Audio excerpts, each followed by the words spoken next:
Okay, 5 important things that you have to remember anytime you're researching a media project. Okay, 5 important things. The number one thing is you've got to know who your target publication is. So before you do any research, before you do any looking into anything, you have to know who or what publication the research is going to be published in. So how do you do that, right? It's sort of like predicting the future because you haven't researched anything. You don't know anything about the topic. So how do you know which publication you want to put it in? Well, it's really simple actually. It's like this. You've got publications that are tabloids, you've got traditional, you have local outlets. Depending on, you know, how you feel as a researcher, that is going to tell you which publication you wanted to go to. So, for I give you an example, if you're looking at something to research a topic and it's dealing with a politician who you've seen or you've seen on television or with media coverage that has a spouse who has some issues, well, if you want to go and dig into that, then you probably want to ask yourself, okay, so do I want to go into this and dig out stuff related to the spouse? If you do that, then you probably want to look at a local paper or a tabloid. And here's the reason why. Let's say you find some information that is really embarrassing, but it's not a violation of law. Well, embarrassing stuff fits in a tabloid. Embarrassing stuff goes with local news.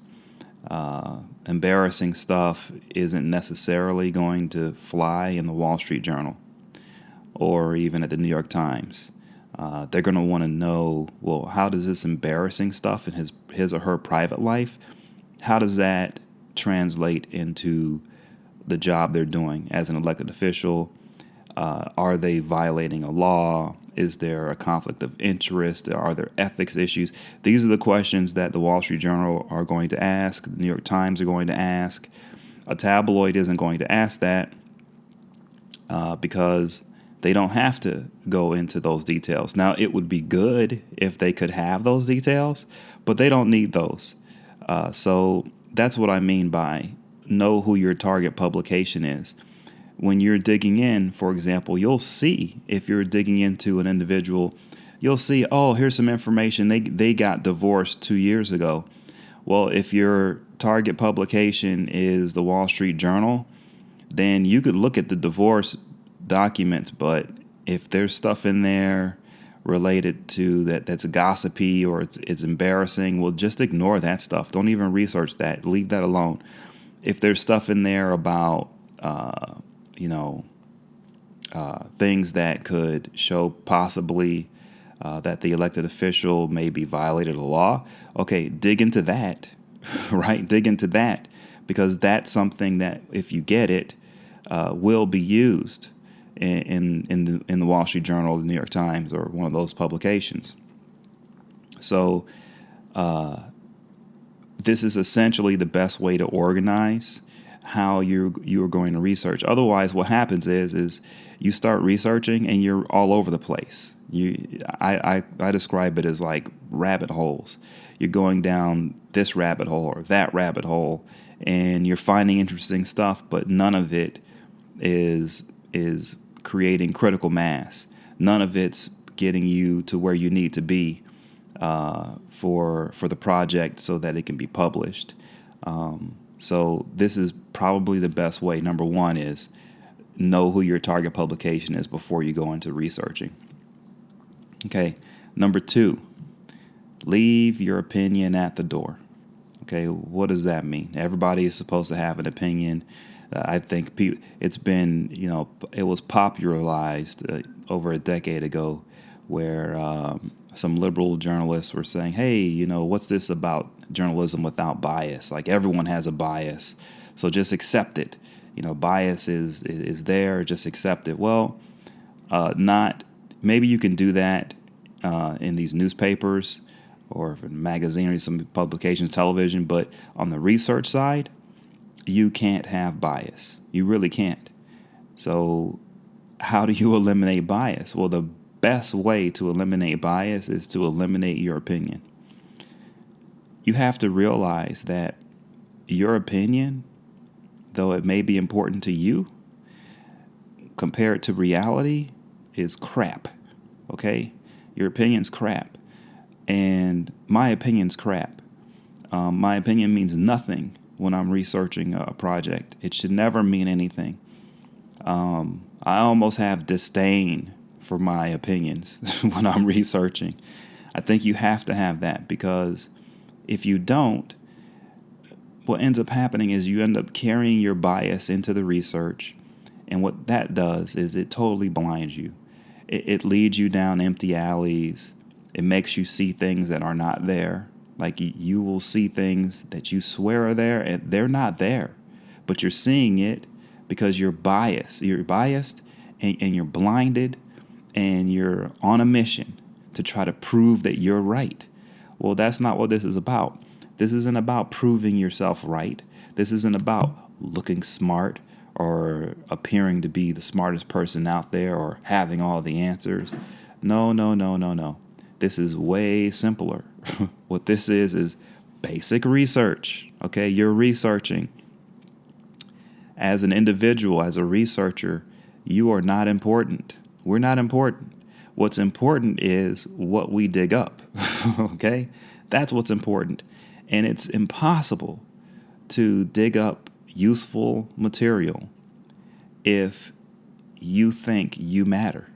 If I think I matter. I don't. I do not matter. And so once again, I'm telling you, you have to throw away your opinion. It's gone. You have to forget it. You have to constantly remember that whatever you think, it's garbage. It's crap compared to reality. That's just the truth, okay? Okay, number 3, 90% of your work will never be seen. It won't. I'm just telling you now. So just imagine whatever you research, just imagine only 10% of it being used for a publication. That means that you, as a researcher, you have to have so much information, a mountain of it, just to get it into a publication. Okay, because what ends up happening is you end up with a lot of really good stuff that just doesn't get over the editorial bar. Okay, now it's when you put it all together, that's what helps you get over the editorial bars you have to get over. But once you're over the bar, only 10% gets over the bar. Okay, 90% gets left. It just gets left behind. So that sort of gives you a gauge as to when you know you have critical mass for a project, is when you can take 10% of what you found and you know a story can be published off of just 10%. That's when you know you have something. If you're not at that point, you don't have what you need for publication. So 90% of your work will never be seen. Okay, it will never be seen. That's just the reality. Okay, so be prepared for that and understand that. And don't be frustrated because you think you have a story, but you really don't. Because if you can't take 10% of what you have and make a story out of that, then you don't have a story. That's just the reality. Okay. Number 4, make sure you're ahead of the news cycle. How do you get out? What do you mean? What do I mean by ahead of the news cycle? It means that your research has to apply to something that doesn't exist in this world yet. Okay? In other words, you're researching for a story that hasn't been written yet. You're researching for something that doesn't exist. So you have to understand that you have to be out there way ahead of the news cycle. Way ahead. Okay? You almost have to predict the future. You can't be current. Being current sounds cool, sounds hip. Being in the moment, it sounds great. But with researching, it doesn't work like that. You have to be future. You can't be current.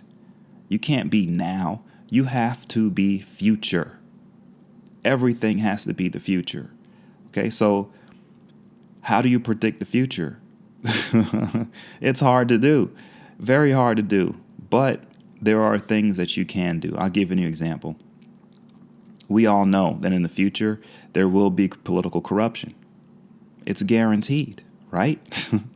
So, if you know there will be political corruption in the future, then digging into an elected official that no one has published any work on before, oh, that's something that's working on the future. Why? Because no one's published work on this elected official before. And we all know that there will be corruption stories. So I'm not saying that this individual you choose to dig into, you're going to find corruption, right? What I am saying is do not stay current. Don't look at the current news cycle. Don't look at the Drudge page. And when you see a certain politician getting some heat, now you want to jump on the bandwagon and do some research and find something no one else has found. It's too late. You know why? Because there are people like me out there who have been researching on that individual that the story's published on for over a year, maybe 2 years. How can you catch up to me? You can't. It's impossible. So it's a mirage. This idea that you can research something that's current and in the news now, you can't. It's impossible because there are people like me out there who have been on it for years, reporters for years, and you're never going to catch up to them. Well, you can, but it'll take you years. So once again, future, you have to be researching for something later out on the horizon that hasn't been covered before. It's imperative. Okay, number 5, understand that it may take years and years and years to finish a project. So not only do you have to be out ahead of the news cycle, not only do you have to research something that will be published maybe years down the road, but you have to understand that it may take years for you to finish.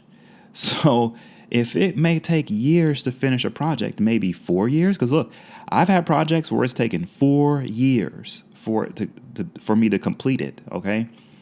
Well, my job, I still have a job to do. I can't just go 4 years without any work. So without any product putting work out. So what does that mean? I've got at least 10 projects going at the same time all the time. Okay? I just do. And I'm working on all 10. I'm a little bit here, a little bit there. And I'm basically going down the road. And as I get stuff that's great on a certain project I'm on, I stay on that one because I'm hot. And when I hit a wall there, I stop and I go on to another one. And I work on that until I hit a wall. And I keep toggling or juggling the projects I have based on hitting walls. What do I mean by hitting a wall? Well, sometimes when you're researching and you just run out of places to get documents from, and you have to send in a Freedom of Information Act request, or you have to sit back and re-strategize to find new avenues to go down, to new roads to go down to get to where you need to be. And that takes time. It takes a lot of thinking. And so instead of just sitting back and thinking and not working, put that project on the back burner, go on to another project, right? And work on that until you hit a wall there. And then go back to the previous one if you need to, or go to another one. But the bottom line is you've got to understand that it could take years. So since that's the case, you've got to have at least 5 projects going at the same time. You have to, at least.